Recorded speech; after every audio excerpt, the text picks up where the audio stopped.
warahmatullahi wabarakatuh. Waalaikumsalam warahmatullahi wabarakatuh. Waalaikumsalam warahmatullahi wabarakatuh, Sir. Oke, suaranya kedengaran ya.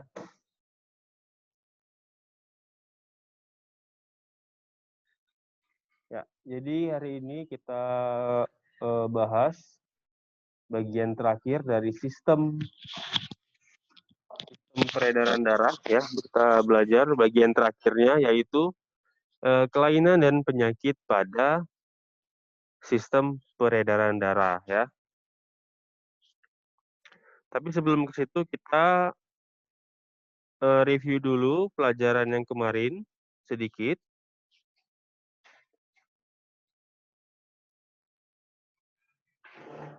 Ya, kemarin kita sudah belajar tentang sistem peredaran getah bening atau sistem peredaran limfa ya. Jadi sistem peredaran getah bening itu ada 3 komponen. Yang pertama itu cairan limfa, yang kedua pembuluh limfa, dan yang ketiga kelenjar atau nodus limfa. Kalau kelenjar dia ukuran lebih besar, kalau nodus dia hanya ukuran seperti benjolan yang tersebar di seluruh tubuh ya. Cairan limfa sendiri itu isinya kebanyakan adalah plasma darah dan sel darah putih ya. Sel darah putih tanpa adanya sel darah merah. Jadi cairan limfa ini warnanya bening kekuningan. Nah, terus cairan limfa ini beredar di dalam pembuluh yang namanya pembuluh limfa, ya. Pembuluh limfa ini strukturnya sama dengan pembuluh vena pada sistem peredaran darah. Oke.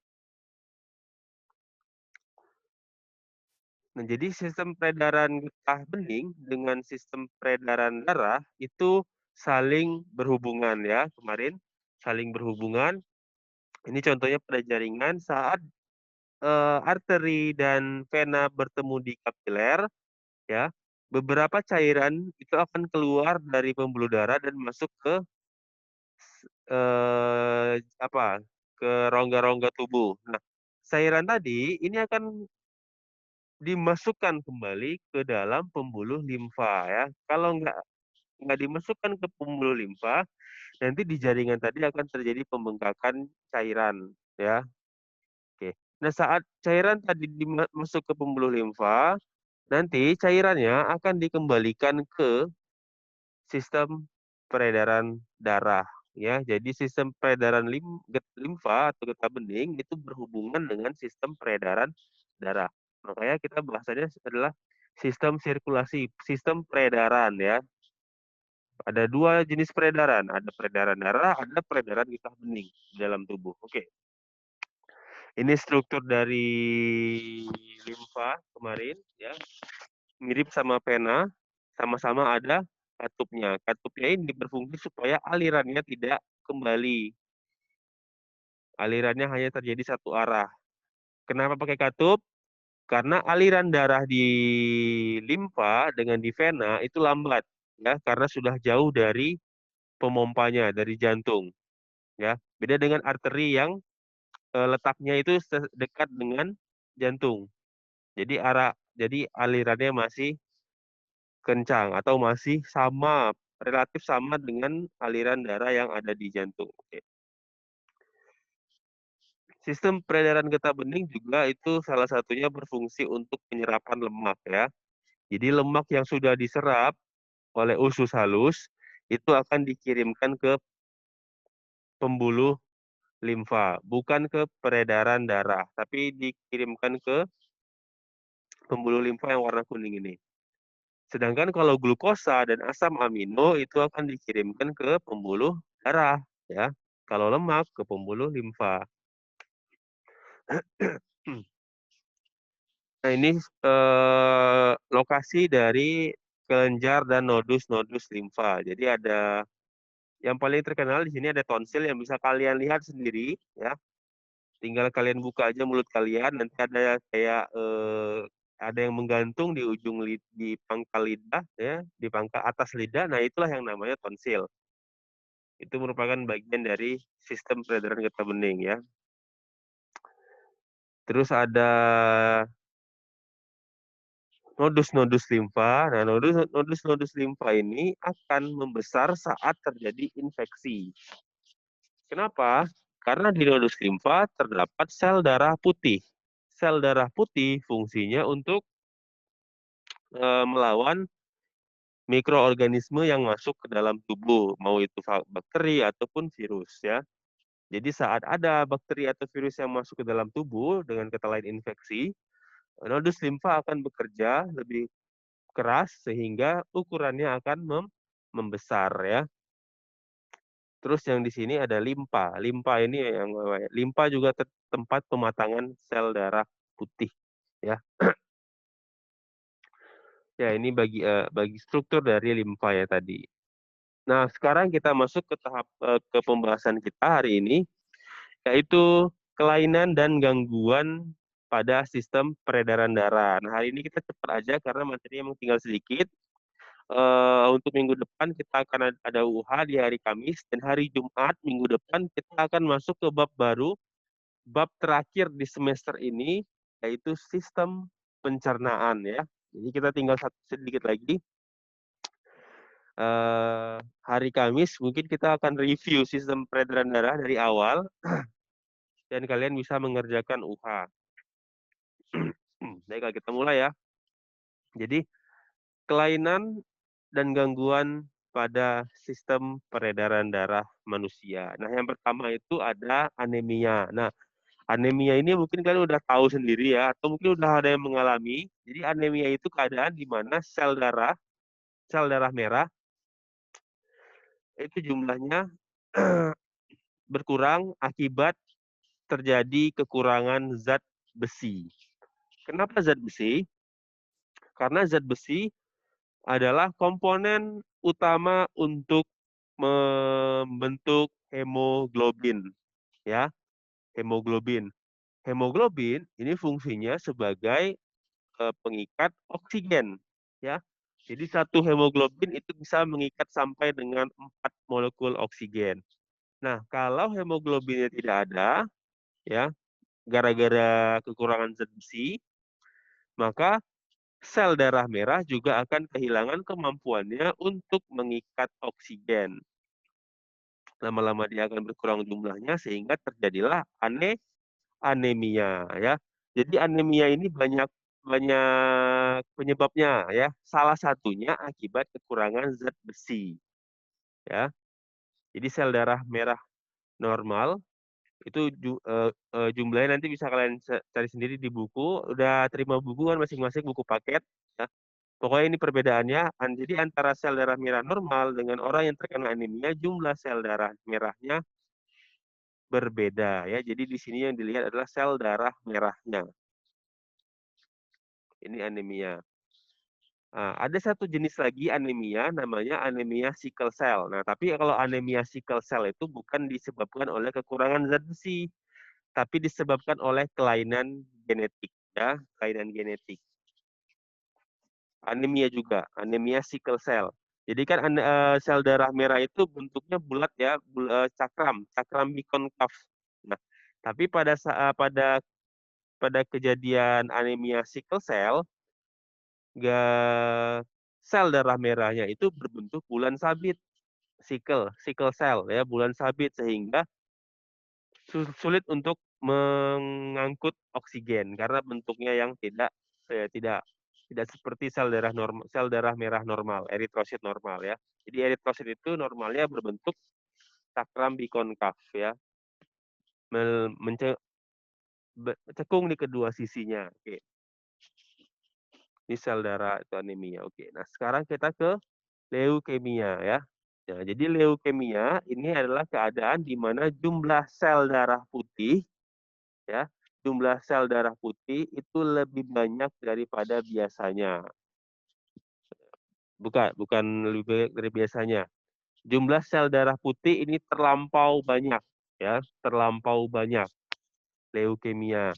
Nah, sel darah putih ini fungsinya kan untuk menghancurkan mikroorganisme atau zat-zat asing yang masuk ke dalam tubuh ya. Itu tugas dari sel darah putih.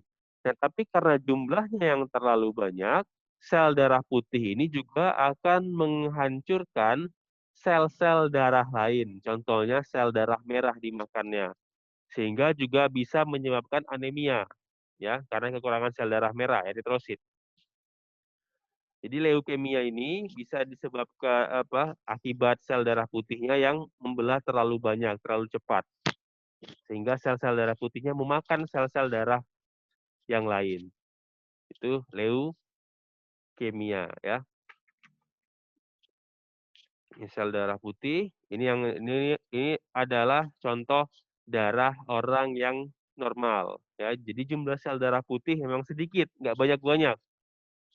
Ini contoh orang yang terkena leukemia. Tapi ada satu saat, ada satu masa sel darah putihnya memang jumlahnya meningkat, tapi nggak meningkat yang signifikan. Kapan itu terjadi? Saat terjadi infeksi, ya. Jadi saat terjadi infeksi, jumlah sel darah putih di dalam tubuh itu akan meningkat. Tapi meningkat di sini dalam batas yang masih wajar, ya. Mungkin ya, kalau di sini kan 4 nih misalkan ya, mungkin nanti kalau kita terinfeksi misalkan kena bakteri atau virus mungkin jadi 8, ya. Itu masih dalam batas wajar. Kenapa? Karena kita sedang ada infeksi. Tapi kalau kita nggak ada infeksi, ya, kita nggak ada infeksi, nggak ada luka, tapi ternyata setelah diperiksa sel darah putih kita banyak, jumlahnya melewati normal, melewati ya terlalu banyak. Nah, itu merupakan salah satu eh, indikator bahwa orang tersebut terkena leukemia, ya. Nah, untuk pengobatan leukemia sendiri itu paling sering adalah kemoterapi atau mungkin bisa dicangkok sumsum tulangnya, ya. Jadi sumsum tulang itu kan tempat untuk membentuk sel darah yang baru. Oke. Yang ketiga itu adalah hemofilia, ya, hemofilia. Kalau tadi anemia hubungannya dengan sel darah merah, leukemia dengan sel darah putih. Nah, kalau hemofilia ini hubungannya dengan trombosit atau keping-keping darah, ya. Kita tahu kemarin fungsi dari trombosit adalah untuk penutup luka. Saat terjadi luka, trombosit akan membentuk yang namanya benang-benang fibrin, ya, benang-benang fibrin dari fibrinogen. Jadi fibrinogen itu sudah ada di dalam tubuh, di dalam plasma, dan nanti akan diubah menjadi benang-benang fibrin. Benang-benang fibrin inilah yang akan menutup luka. Nah, tapi pada orang yang hemofilia, dia tidak punya kemampuan untuk mengubah fibrinogen tadi menjadi benang-benang fibrin. Nah, kalau benang-benang fibrinnya tidak terbentuk, apa yang akan terjadi? Ya lukanya tidak akan terhenti, akan terus mengalir lukanya, ya. Jadi hemofilia ini adalah penyakit keturunan, ya. Beda dengan leukemia dan anemia, itu bukan penyakit keturunan. Sedangkan hemofilia itu adalah penyakit keturunan. Dari kata hemo itu artinya darah, dan filia itu artinya suka. Filia suka, hemo darah. Jadi orang-orang yang mengidap hemofilia itu biasanya silsilah keluarganya ada yang hemofilia. Ini akan tentang pembahasan silsilah keluarga hemofilia akan kita bahas di kelas 3, ya, tentang penyakit genetika. Jadi orang dengan hemofilia dia tidak bisa mengubah fibrinogen dalam plasma menjadi benang-benang fibrin sehingga darah tidak bisa membeku. Trombositnya ada. Trombositnya tetap ada. Ya, jadi jangan jangan bilang orang yang hemofilia itu tidak punya trombosit. Punya trombosit tapi dia tidak punya yang namanya faktor pembekuan darah, ya. Dia tidak punya faktor pembekuan darah, tapi dia punya trombosit tetap. Oke. Oke, itu ya. Jadi kalau yang normal dia langsung ketutup, sedangkan kalau hemofilia dia akan terus mengalir darahnya. Oke. Nah, yang ketiga itu ada yang namanya sklerosis. Nah, sklerosis ini adalah penyumbatan pembuluh darah akibat lemak ataupun zat kapur, ya. Jadi diibaratkan pembuluh darah ini adalah jalan. ya. Jalan, lalu lalang. Nah, sedangkan sel darah itu bisa diibaratkan sebagai mobilnya. Jadi ini ada jalan, ini ada mobil. Nah, saat terjadi penyempitan jalan, mobil tadi juga akan bergerak lebih lambat, ya, lebih lambat. Bahkan kalau penyempitannya terlalu banyak sehingga jalan tadi bisa tertutup. Kalau jalannya tertutup, maka mobil tadi tidak akan bisa bergerak. Nah, tadi kita mengibaratkan mobil tadi adalah sel darah. Nah, kalau sel darahnya nggak bisa bergerak, artinya apa? Ya artinya sel darah merah misalkan, sel darah merah tidak bisa mengangkut oksigen ke daerah tujuan.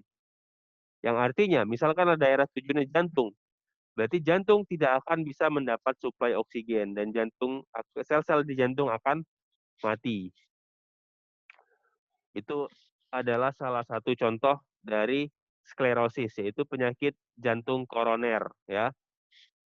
Jantung koroner atau koronaria. Jadi saat di mana pembuluh arteri di jantung, ya, namanya arteri koronaria, tersumbat oleh lapisan lemak, ya, ini. Sehingga pembuluh darahnya yang menyempit, sehingga sel-sel di jantung akan kekurangan pasokan oksigen. Nggak hanya di jantung, bisa juga di otak, ya, bahaya. Apalagi kalau otak dia butuh oksigen yang jumlahnya lebih banyak karena dia yang paling aktif. Nah, sklerosis tadi, penumpukan tadi ini bisa disebabkan oleh pola hidup yang tidak sehat. Contohnya banyak makan makanan yang berlemak, banyak makan makanan siap saji, junk food, ataupun makan makanan yang tidak sehat kayak nggak makan sayur, nggak makan makanan yang berserat, itu mempengaruhi terjadinya sklerosis atau penyumbatan plak. Plak ini bisa berupa lemak, bisa berupa zat kapur, ya. Kalau zat kapur nanti berarti artinya pembuluh darahnya akan mengeras. Jadi nggak elastis lagi. Itu dia, ya. Sklerosis. Ada arteriosklerosis, ada arteriosklerosis. Itu perbedaannya tentang siapa aja yang menyumbat. Ada yang ya, menyumbatnya lemak, ada yang menyumbatnya zat kapur. Nah, yang terakhir itu ada varises dan wasir, ya. Varises dan wasir.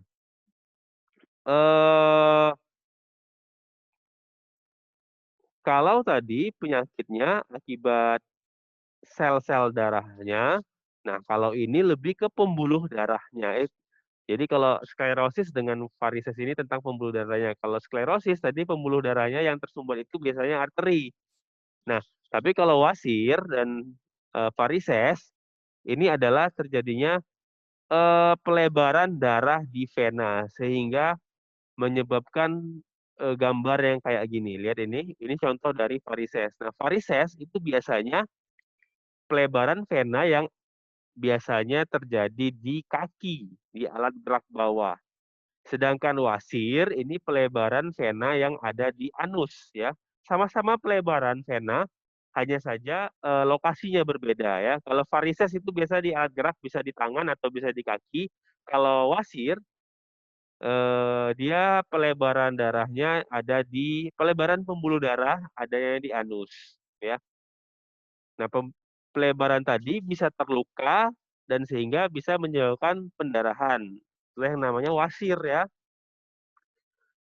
Oke, jadi dia pelebaran darah ini disebabkan oleh apa? Kalau varises ini biasanya disebabkan oleh kita berdiri terlalu lama. Kita berdiri terlalu lama tanpa adanya gerakan. Nah, kenapa pembuluh vena, ya, pembuluh vena itu kan arah alirannya, kecepatan alirannya lebih lambat daripada arteri, sehingga dia harus dibantu oleh kontraksi otot supaya bisa bergerak.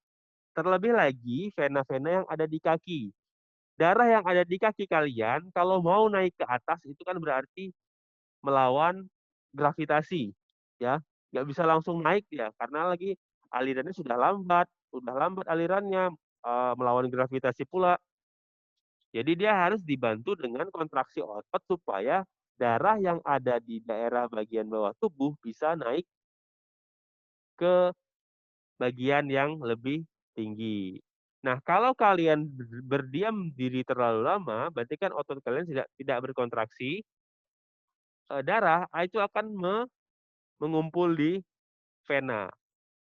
Akibat darah yang terlalu banyak di vena, vena tadi akan melebar. Nah, kalau ini terjadi terlalu sering, terlalu lama, maka pembuluh darah venanya akan melebar seperti ini. Tapi kalau sekali dua kali masih bisa ditoleransi. Tapi kalau terlalu sering akan jadi pelebaran vena. Oke? Ya, jadi antara varises dan wasir itu hanya beda di tempatnya. Kalau varises di anggota gerak biasanya kaki, yang paling sering kaki dan paha lah mungkin ya. Kalau wasir dia ada di pembuluh vena yang ada di sekitar anus ya. Oke. Ya, sekian materi kita hari ini di sistem peredaran darah, sistem peredaran darah ya. Jadi sistem peredaran darah udah selesai materinya. Nah, hari Kamis kita akan review dan hari Kamis juga kita akan UH ya, ulangan harian untuk sistem sirkulasi. Bapak ingatkan sekali lagi, bagi kalian yang belum mengerjakan kuis ya, mulai dari pertama kali atau paling enggak mulai dari Bapak masuk di kelas 11 ya, mulai September, karena itu Bapak yang merekap nilainya, harap diisi kuisnya ya. Harap diisi yang terlambat harap diisi kuisnya ya. Oke. Yang masih kosong nilainya juga diisi. Oke, terima kasih. Ini Bapak Heri. Jika ada pertanyaan bisa kalian tulis di psikologi atau di WA aja ya. Di psikologi kan ada kolom diskusi itu kan. Nah, Bapak lihat kolom diskusinya masih kosongan semua. Jadi itu harap diisi kalau ada pertanyaan, nanti teman yang bisa menjawab atau Bapak juga bisa menjawab. Sehingga itu nggak kosong-kosong kali. Oke, terima kasih Bapak Heri. Assalamualaikum warahmatullahi wabarakatuh. Waalaikumsalam warahmatullahi wabarakatuh.